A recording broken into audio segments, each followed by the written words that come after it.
গাঁজা মাঞ্জা খায়, আড্ডা মাড্ডা করে। এদের বাড়িগুলো বরাদ্দ চাই, কয়েকদিন পর পর মনে করেন এগুলা উত্তোলন করার জন্য অনেক আসে। বাবা এখন গ্যাস নাই, গ্যাসের সমস্যা। তারপরে রাস্তাঘাট দিলপের যেটা রাস্তা ভানে কথা, রাস্তাটা হয় না।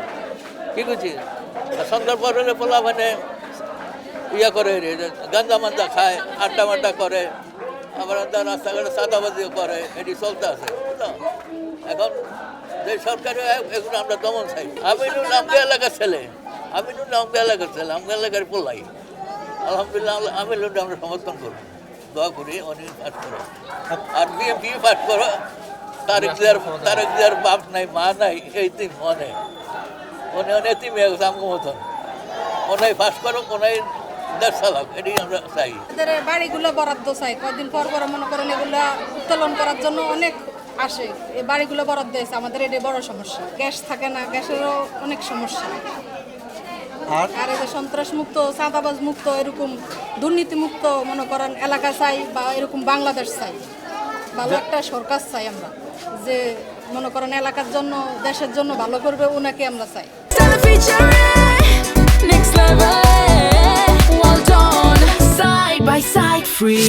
সমস্যার ভিতরে এখানে একটু পোলাহান একটু গ্যাঞ্জাম করে, এই গাঁজা মাজা খায়, রাত্রে দোয়া বাড়িতে পারি না, এখানে ঘুরতে পারি না, এই অবস্থা।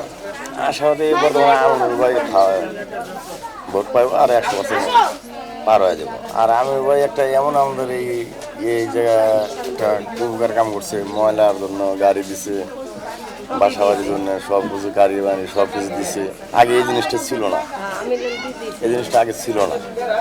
আর উনি বলছে আমি পাশ হতে পারি, আমি রাস্তাঘাট সব কিছু কিলে করে দেবো, মোবাইলের ভিডিও করে যাই, সব কিছু মাফ করে দেবো। আর ওই মানুষের অনেক এখানে হয়েছে, আমরা অনেক বছর ধরে আছি, 40-30 এরকম হয়েছে, কিন্তু আমরা এখানে থাকতেছি, কিন্তু আমাদের স্থায়ী কেউ করে দেয় না। কিন্তু আমাদের হাইকোর্টের থেকে রায় দেওয়া হয়েছে, সুপ্রিম কোর্টের থেকে রায় দেওয়া হয়েছে, জায়গা আমাদের বুঝাই দেওয়ার জন্য, কিন্তু আমাদের গৃহণের এই জায়গাটা আমাদের কাউকে বুঝাই দিতেছে না। বুঝায় আমরা গরিব মানুষ একটা কিস্তি করে দিলাম, আমরা কিস্তির মাধ্যমে এটা শোধ করলাম। এরকম আমরা আছি, সন্তান ছেলে মেয়ে, গরিব মানুষ কোথায় যাবো? এত বছর এখানে কাটাইছি, আমাদের আর বাড়ি ঘরও নাই, এখানেই আমরা থাকি।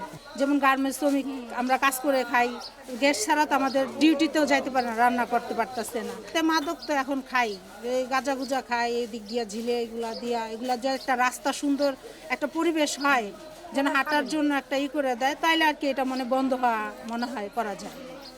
তাই আমরা চাই যে আমিনুল ভাই পাশ করুক, দোয়া করি যেন আমাদের যে চাহিদা সেটা যেন আমাদের উনি পূরণ করতে পারে।